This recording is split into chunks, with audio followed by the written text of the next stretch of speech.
दोस्तों, मशहूर शायर वसीम बरेलवी साहब का एक शेर है। वो कहते हैं कि आग कितनी ही खौफनाक सही, आग कितनी ही खौफनाक सही, उसकी लपटों की उम्र छोटी है। यही जज्बा आज कांग्रेस दिखा रही है, क्योंकि कांग्रेस को लग रहा है कि अब जब उसके सवालों का जवाब सरकार नहीं दे पा रही, उसके तीखे हमलों को सरकार नहीं झेल पा रही, लगातार प्रधानमंत्री को निशाने पर जो कांग्रेस ले रही है, तीखे सवाल पूछ रही है, वो नहीं झेल पा रही बीजेपी। तो ऐसे में कांग्रेस को तर्कों में ना हरा पाने की खींच अब सरकार इस तरह से मिटा रही है कि कांग्रेस और उससे जुड़ी निशानियों को मिटाने की कोशिश की जा रही है, कांग्रेस के अस्तित्व को मिटाने की कोशिश की जा रही है, कांग्रेस की पहचान मिटाने की कोशिश की जा रही है। वो इसलिए कि अगर आप कांग्रेस को फॉलो कर रहे हैं तो एक सिनोनिमस था कांग्रेस के साथ 24 अकबर रोड। ये 24 अकबर रोड कांग्रेस के लिए सिर्फ एक इमारत नहीं है, ये 1969 से कांग्रेस का दफ्तर था। इस इमारत के साथ बहुत यादें कांग्रेस की जुड़ी है। कांग्रेस ने बहुत से प्रधानमंत्री, मुख्यमंत्री, बहुत बड़े बड़े फैसले इस इमारत में किए हैं। अब कांग्रेस ने नया दफ्तर बनाया है, इंदिरा भवन, तो उसकी आड़ में अब सरकार ने कांग्रेस को ये दफ्तर खाली करने का नोटिस दिया है। सिर्फ ये दफ्तर नहीं, दो और दफ्तर, एक 5 रायसीना मार्ग जहां यूथ कांग्रेस और एनएसयूआई का दफ्तर है, एक वो, और एक सुना है कि जवाहर भवन भी खाली करने का नोटिस दिया गया है। और मज़े की बात है कि बीजेपी का खुद का इतना बड़ा दफ्तर अभी बना है दिल्ली में, और उसके बाद वो तो छोड़िए, संघ ने भी दिल्ली में एक शानदार 5 स्टार दफ्तर बनाया है। उस दफ्तर को कहाँ से फंडिंग आई, किसने ज़मीन दी, क्या दी, उसका तो कुछ अता पता नहीं है। लेकिन कांग्रेस को दफ्तर खाली करने के लिए कह दिया गया है, जबकि बीजेपी ने अपने पुराने दफ्तर को खाली नहीं किया है और संघ के जुड़े दफ्तरों को खाली नहीं कराया गया, लेकिन कांग्रेस से इन दफ्तरों को खाली करवाया जा रहा है। अच्छा, इन दफ्तरों की ये जो खाली कराने की कोशिश पे आने से पहले थोड़ा सा इनका बैकग्राउंड भी दे दूं। दरअसल कुछ साल पहले सरकार ने जो है वो ज़मीनें अलॉट की थी कांग्रेस को। बीजेपी को 4 एकड़ ज़मीन दीनदयाल उपाध्याय मार्ग पर की। उसके बाद कांग्रेस को 2 एकड़ जहाँ अभी इंदिरा भवन बना है और 2 एकड़ जहाँ जवाहर भवन बना है। अब सरकार का कहना है कि जवाहर भवन में पॉलिटिकल एक्टिविटी कांग्रेस करती है। भाई, जब दफ्तर पार्टी को अलॉट है, ज़मीन पार्टी को अलॉट है, वो कुछ भी करे वहाँ पर, लेकिन खाली करवाया जा रहा है। पर चलिए, रायसीना मार्ग और उसको छोड़ दिए, 24 अकबर रोड कांग्रेस की पहचान है।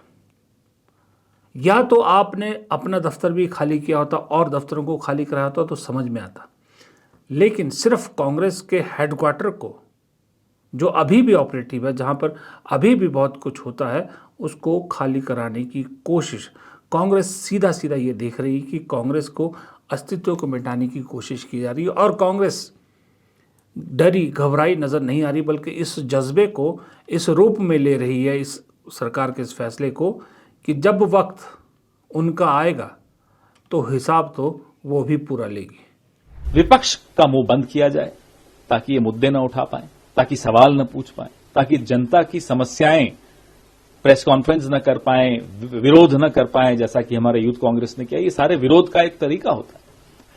आप कितनी ही कोशिश कर लीजिए, कांग्रेस का आप मुंह तो बंद नहीं करा पाएंगे। ये 1969 से हमारा ऑफिस है, अनेक प्रधानमंत्री इस ऑफिस से निकले, इतिहास है, यह धरोहर है हमारी, करने दीजिए। हम जब सत्ता में थे, 75 में से 54 साल हम सत्ता में थे, हमारा दौर था और आगे भी आएगा। उस दौर में भी हमने अपने विपक्षी दलों के साथ इस तरह का रवैया नहीं किया। उसी दौर में भारतीय जनता पार्टी को ये जमीन अलॉट हुई जिसपे आज उनका 7 सितारा कार्यालय है।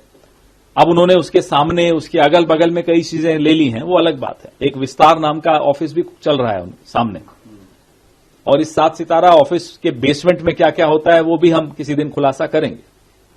खैर, वो अलग बात है। 11 अशोक रोड तो खाली हो गया, पंत मार्ग खाली हो गया, ये दुनिया भर के बंगले बांट रखे हैं तो खाली हो गए। इस बंगले के खाली करने के नाम के ऊपर कांग्रेस की आवाज दबाना चाहते हैं। कांग्रेस ना दबेगी, ना झुकेगी, ना डरेगी। हम बोल रहे हैं, आपने गंभीर संकट के अंदर देश को खड़ा कर दिया, और इतना गंभीर संकट है कि आने वाले दिनों के अंदर देश के लोगों को इसका भुगतान करना पड़ेगा। और ये सिर्फ आपकी नासमझी के लिए हुआ है। अगर हम गुटनिरपेक्ष, ताकि जिसके हम अगुवा थे, हम गुटनिरपेक्ष बने रहते तो ये ना होता। वो जो मेडल पहनकर आप जाकर, नेतन्याहू साहब ने जो मेडल दिया था, जिसे दुनिया में किसी ने नहीं पहना, उसे आपने पहना, वो मेडल नहीं है, वो फांसी का फंदा आपने देश के गले में लगा दिया। देश भुगतेगा लाइन में लग करके। पहली ओछी हरकत मैंने आपको दिखाई, जो ये पार्टी हेडक्वार्टर को, पुराने हेडक्वार्टर को खाली करने का नोटिस। दूसरी, बीजेपी के सो कॉल्ड, बीजेपी के क्या मतलब, कांग्रेस के भगोड़े नेता जयवीर शेरगिल जो बीजेपी में गए, उन्होंने एक बहस छेड़ी कि संसद में जो ड्रेस का है एक कोड होना चाहिए। यानी सीधा सीधा राहुल गांधी जो कपड़े पहन के आते हैं, जो बीजेपी को तकलीफ है, उस पे बहस चढ़ी। यानी अब राहुल गांधी के सवालों से तो तकलीफ थी, अब उसका तो जवाब नहीं दे पा रहे, लेकिन राहुल गांधी के अब कपड़ों को इशू बना रहे। राहुल गांधी के कपड़ों को लेकर मुद्दा बनाया जा रहा है कि राहुल गांधी क्यों संसद में ऐसे कपड़े पहन के आते हैं, टी शर्ट और वो पहन के आते हैं, पैंट पहन के आते हैं। इस पर एक रूल बनाया जाए, डेकोरम बनाया जाए। अब ये हालत हो गई कि मुद्दों पे डिस्कस नहीं होगा। मुद्दों का जो है, देश के इस वक्त एलपीजी की शॉर्टेज है, वेस्ट एशिया को लेकर भारत के स्टैंड का वो है, पाकिस्तान कैसे इसका फ़ायदा उठा रहा है, इन चीज़ों पे बहस नहीं होगी। बहस होगी कि राहुल गांधी ये कपड़े पहन के क्यों आते हैं।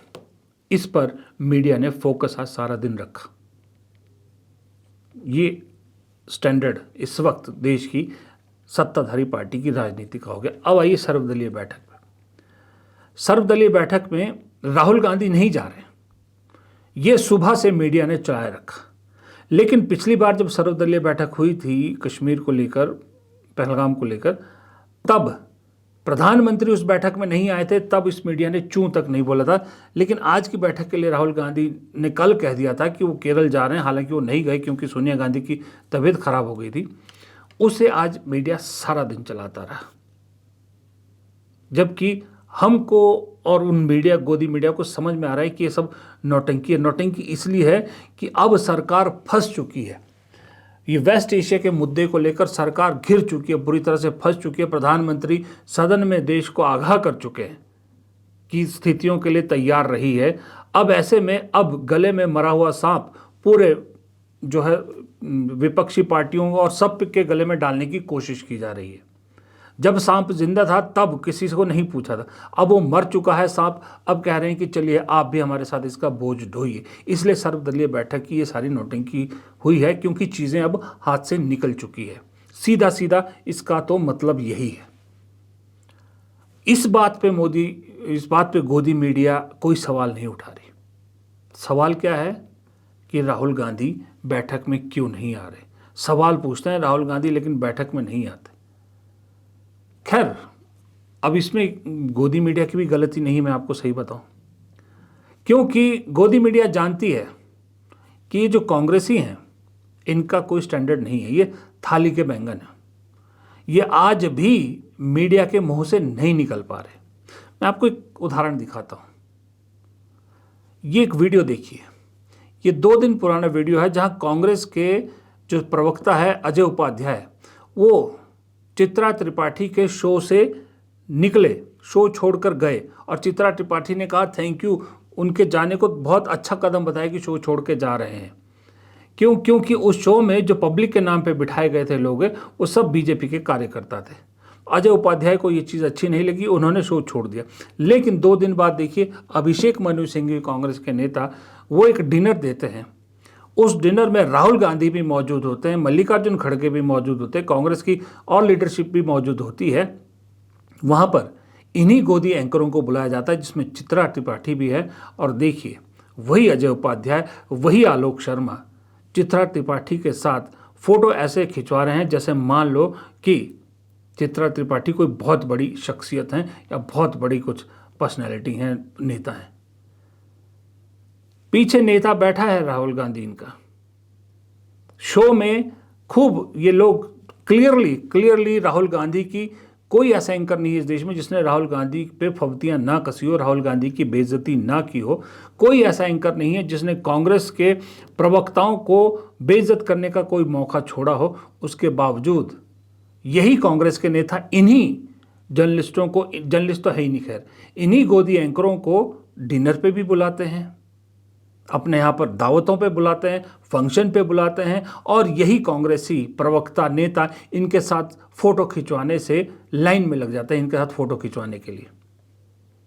ये औकात कांग्रेस ने खुद अपनी बनाई है। मैं अभिषेक मनु सिंघवी का डिनर था अभी कुछ दिन पहले, और कांग्रेस के नेताओं ने दिया सारी चीज़ें। मैं देख रहा था कि ये जितने गोदी एंकर हैं ये तो हर जगह मौजूद होते हैं, लेकिन जो पत्रकार डिजिटल मीडिया पे खास करके कांग्रेस के लिए आवाज़ उठाते हैं, बड़े, मैं तो छोटा सा हूँ, मैं नहीं बात कर रहा, जिनके मिलियंस में सब्सक्राइबर हैं, उनमें से कोई नहीं था। किसी को नहीं बुलाते कांग्रेस के नेता, और जो बेइज्जती करते हैं, जो तुम्हें रोज जो है वो तुमको नीचा दिखाने की कोशिश करते हैं, वो तुम्हारे यहाँ पर स्टार होते हैं। और वो भी तब जब तुम्हारा खुद का नेता राहुल गांधी भी वहाँ मौजूद है, मल्लिकार्जुन खड़गे भी मौजूद है। कम से कम अपनी इज्जत का नहीं तो उनकी इज्जत का तो ध्यान रखो। ऊपर से अमीश देवगन हो, चित्रा त्रिपाठी हो या अमन चोपड़ा, जो भी है, सबको बुलाया जाता है और तस्वीरें इनके साथ खिंचवाने के लिए लाइन लगती है। तो ये जानते हैं कि ये कांग्रेसी जितना मर्जी बोल लें, अल्टीमेटली शाम को हम एक आवाज़ देंगे तो उठ के फिर आ जाएंगे, हमारे आगे हाथ जोड़ते नजर आएंगे। दरअसल देखिए, कांग्रेस में जो धीरे धीरे जोश वापस लौट रहा है, कांग्रेस में जो कार्यकर्ता फिर से एकजुट हो रहा है, जिस तरह से हर मुद्दे पर लगातार कांग्रेस सड़क पर दिख रही है, चाहे एप्स्टीन का मुद्दा हो, चाहे वो यूएस डील का मुद्दा हो, अब एलपीजी की शॉर्टेज का मुद्दा हो, हर चीज़ पे सड़क पर कांग्रेस दिख रही है, विरोध प्रदर्शन कर रही है। उसको तोड़ने का एक जरिया सरकार को समझ नहीं आ रहा, तो इसलिए ये तरीका मेरे हिसाब से अपनाया गया है। क्यों? क्योंकि कांग्रेस ने एक बहुत बड़ी गलती की है। कांग्रेस में एक बहुत बड़ा लूपहोल है, वो ये है कि जो इंदिरा भवन है वो कांग्रेस ने कॉर्पोरेट ऑफिस बना दिया है। वहाँ पर उस दफ्तर में किसी को भी बिना अपॉइंटमेंट के अंदर नहीं जाने दिया जाता, यहाँ तक कि मीडिया की एंट्री भी उस दफ्तर में अलाउड नहीं है। बहुत से लोगों को वहाँ, जो कार्यकर्ता भी हैं, वो छोटे मोटे कार्यकर्ता या जो छोटे नेता है या जो वहाँ काम भी करते हैं, उन्हें भी हर फ्लोर में जाने की इजाज़त नहीं है। मतलब एक तरह से यूँ लगता है कि किसी बहुत बड़ी कंपनी का दफ्तर है, वहाँ पर इतनी प्राइवेसी रखी गई है। तो कार्यकर्ता या जो बाहर से आने वाले कार्यकर्ता है कांग्रेस के, या जो छोटे नेता है, उन्हें एक ही जगह थी कांग्रेस के दफ्तर में जाने की या कांग्रेस के बड़े पदाधिकारियों से मिलने की उम्मीद में, वो 24 अकबर रोड थी, जहां सब लोग आपस में मिलते भी थे, सब कुछ था, एक मीटिंग पॉइंट था। अब अगर 24 अकबर रोड नहीं रहेगा और इंदिरा भवन में एंट्री बैन रहेगी, तो सोचिए देश भर से जो कांग्रेस का कार्यकर्ता या कांग्रेस के जो नेता दिल्ली आएंगे और एक बार अपने दफ्तर, पार्टी दफ्तर जाकर हालचाल जानना चाहते हैं, जो होता रिचुअल जाना ही चाहते हैं, वो कैसे होगा। तो ऐसे में पार्टी और पार्टी कार्यकर्ताओं का कनेक्शन टूटने का बहुत बड़ा खतरा है। और बीजेपी अच्छी तरह से जानती है कि अगर 24 अकबर रोड नहीं रहेगा तो दिल्ली में कांग्रेस कार्यकर्ताओं के लिए कोई ठिकाना नहीं है, क्योंकि कॉर्पोरेट ऑफिस इंदिरा भवन में तो किसी को एंट्री मिलेगी नहीं। मैंने पहले भी, आपको याद होगा, एक वीडियो बनाया था कि ये जो कॉर्पोरेट कल्चर इंदिरा भवन में ला दिया है, जहाँ पर विदाउट परमिशन नो एडमिशन का जो थीम रखा गया है, वो सरासर गलत है, एकदम से बेहुदा है। अब ये पता नहीं, ये जो कॉर्पोरेट कल्चर वाले पार्टी में घुसाए गए हैं जय जगत ग्रुप के जरिए या केसी वेणुगोपाल के जरिए, किसका ये फैसला था मुझे नहीं मालूम, लेकिन बहुत ही वाहियात फैसला था। मीडिया तक को अलाउड नहीं है वहाँ पर, कार्यकर्ता तो दूर की बात। अब ऐसे में सरकार अगर ये खाली करवाने में कामयाब हो जाती है तो सही में कह रहा हूँ, दिल्ली में कांग्रेस का कार्यकर्ता आपको नज़र नहीं आएगा जो दूसरे प्रदेशों से आएगा, क्योंकि भाई अपॉइंटमेंट तो सबके पास नहीं होती ना। कांग्रेस के तो पूरे देश में इतने कार्यकर्ता, वो कौन कौन अपॉइंटमेंट लेके आ सकता है। 24 अकबर रोड में खुला लॉन था, सब कुछ था, कोई भी कांग्रेस का कार्यकर्ता वहाँ आराम से जा सकता था। अगर दफ्तर के अंदर कोई नेता बैठा मिल जाता था बिना अपॉइंटमेंट के, तो खुशकिस्मती मिल के भी आ जाता था, अपनी बात भी कहा जाता था, अपने काम भी कराया जाता था, और नहीं तो उस नेता का इंतज़ार करता था लॉन में बैठ के।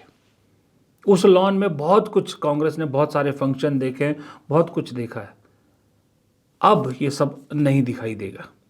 और ये बड़ी सोची समझी रणनीति सरकार ने या बीजेपी ने चलाई है कि कांग्रेस को इस तरह से पार्टी हाईकमान और कार्यकर्ता के बीच का कनेक्शन तोड़ने की एक ज़बरदस्त चाल सरकार ने चली है।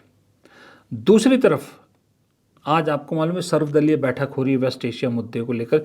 जब मैं ये वीडियो रिकॉर्ड कर रहा हूँ इस वक्त अभी बैठक चल रही है। मुझे नहीं मालूम उस बैठक का क्या नतीजा निकलेगा, लेकिन मैं इतना समझ पा रहा हूँ कि ये नौटंकी क्यों की जा रही। सर्वदलीय बैठक सिर्फ और सिर्फ एक नौटंकी है।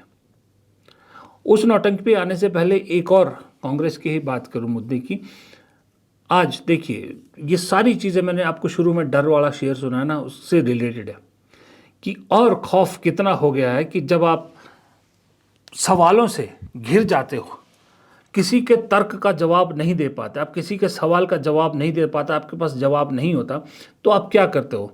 आप ओछी हरकतों पे उतर आते हो, आप हाथापाई पे उतर आते हो, जैसे आपसी बहस में होती है, या जब पॉलिटिक्स में आते हो तो आप ओछी हरकतों पे उतर आते हो। शर्म आती है मुझे कि ऐसी पार्टी के ऐसे नेताओं को कि जिनको डिफेंड करने के लिए हमें जिनके लिए आवाज़ उठानी पड़ती है क्योंकि मीडिया आवाज़ नहीं देता। कभी कभी मुझे लगता है कि कहीं हम गलती तो नहीं कर रहे। फिर समझ में आता है कि नहीं, एक शख्स है जो ईमानदारी से मेहनत कर रहा है। और दूसरी बात, सरकार से सवाल पूछना हमारा एक पत्रकार के नाते हक है, हम वो हक अदा कर रहे हैं। लेकिन ऐसा ना हो कि कांग्रेसियों की इन हरकतों की वजह से कि हम जैसे पत्रकार, हम तो खैर फिर मैं कहूँगा कि मैं तो बहुत छोटी सी स्टेट में रहने वाला एक छोटा सा पत्रकार हूँ। मेरे तो अभी 1 मिलियन भी नहीं हुए। जो 1-1 मिलियन, 10-10 मिलियन, 5-5 मिलियन, 8-8 मिलियन वाले जो पत्रकार हैं जो सरकार से सवाल पूछते हैं, ऐसा ना वो सरकार से सवाल पूछना जारी रखें, वो रखेंगे, मैं भी उसमें शामिल हूँ। सरकार से सवाल पूछना नहीं छोड़ेंगे। लेकिन कांग्रेस के जो मुद्दे हैं उनको आवाज़ देना बंद ना करते कहीं गोदी मीडिया की तरह सोशल मीडिया के लोग भी, क्योंकि सही में बताऊं हमें चीटेड महसूस होता है जब इस तरह की कांग्रेसियों की हरकतें सामने आती है। फिलहाल इस वीडियो में इतना ही। वीडियो पसंद आए तो लाइक कीजिएगा, शेयर कीजिएगा, कमेंट बॉक्स में आप अपनी राय ज़रूर दीजिएगा दोनों ही मुद्दों पर, चाहे वो दफ्तर खाली कराने का हो या ये जो मैंने गोदी मीडिया वाला बताया। दोनों मुद्दों पे आपकी राय बेहद ज़रूरी है। और जैसा मैंने कहा कि मैं छोटा पत्रकार हूँ क्योंकि मेरे सब्सक्राइबर इतनी धीरे स्पीड से बढ़ रहे हैं कि शायद कछुआ भी उससे आगे निकल जाए। 1 मिलियन तो हो नहीं रहे। फिर भी एक बार फिर आपसे गुजारिश करूँगा, अगर आप देखते हैं वीडियो, सब्सक्राइब नहीं किया हो तो प्लीज़ एक बार सब्सक्राइब कर दीजिए। बाकी आपकी इच्छा है, कोई वो नहीं है, जैसी आपको ठीक लगे। नमस्कार।